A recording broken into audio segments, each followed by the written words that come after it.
Sou Gilmar Lima, tenho 54 anos, sou formado em Engenharia Mecânica pela PUC de Porto Alegre, no Rio Grande do Sul. Sou pós-graduado pela FGV e tenho experiência de quase 35 anos em chão de fábrica, em indústria, em vários segmentos, segmento automotivo, transporte, eólico, infraestrutura e construção civil.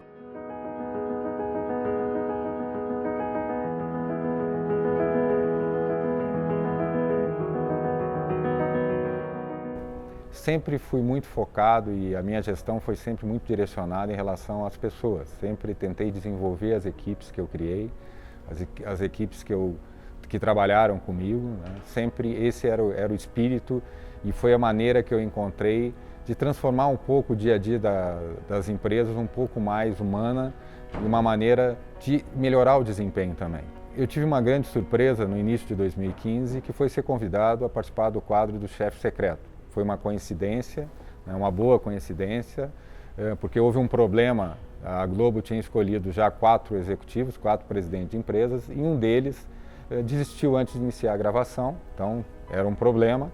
E durante o café da manhã da produtora, Amanda Prada, que é minha amiga até hoje, ela viu uma foto no jornal e que tinha uma matéria sobre a minha empresa, a empresa que eu trabalhava na época, e falava um pouco de várias unidades e de inovação, então eu fui convidado a participar do quadro, né? A assessoria de imprensa me ligou, José Carlos Seco, e eu aceitei no mesmo momento, porque eu já conhecia o programa Undercover Boss e achei interessante a participação, mas logo que eu desliguei, eu senti, olha, agora eu me dei conta da minha exposição, né? Não é para a empresa, eu acho que seria uma coisa muito interessante, mas a exposição pessoal minha ia ser muito complicado.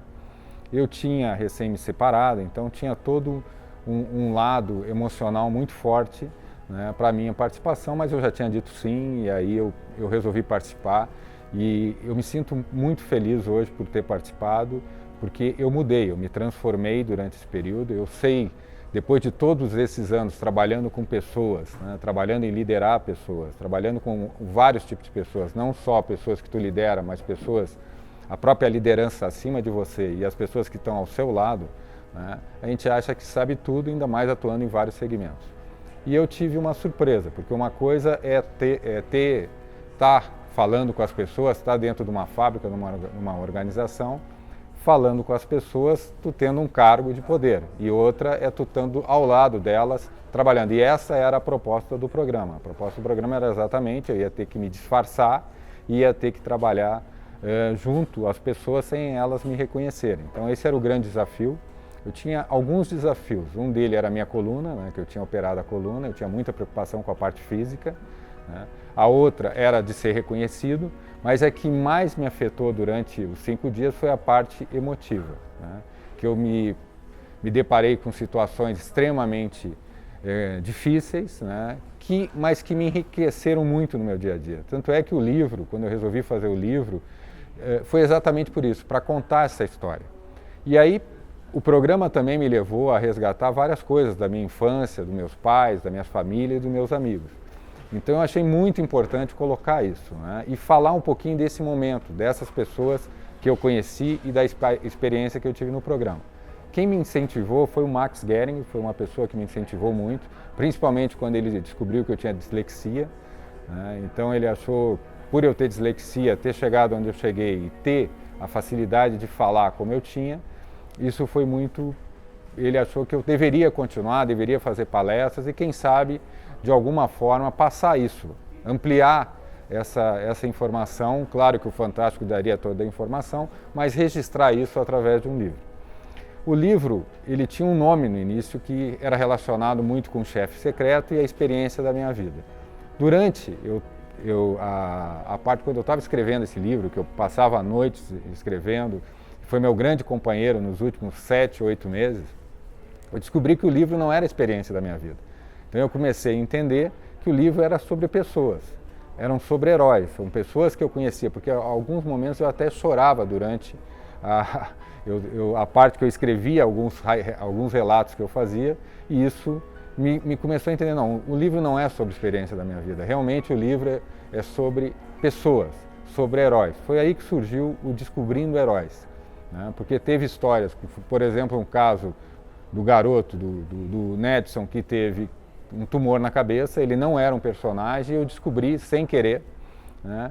E aí eu vendo um rapaz que tem tumor na cabeça, que ele pode ter qualquer problema, ele podia ter um caso sério, ele tinha 95% de chance de ficar cego, né? E estava lá trabalhando, poucos sabiam, feliz. E quando eu fiz a pergunta para ele o que queria, se ele tivesse um pedido a Deus, o que ele pediria? E ele disse assim com a maior naturalidade: eu não pediria nada, eu só ia agradecer por estar vivo, por ter um trabalho, por ter uma família.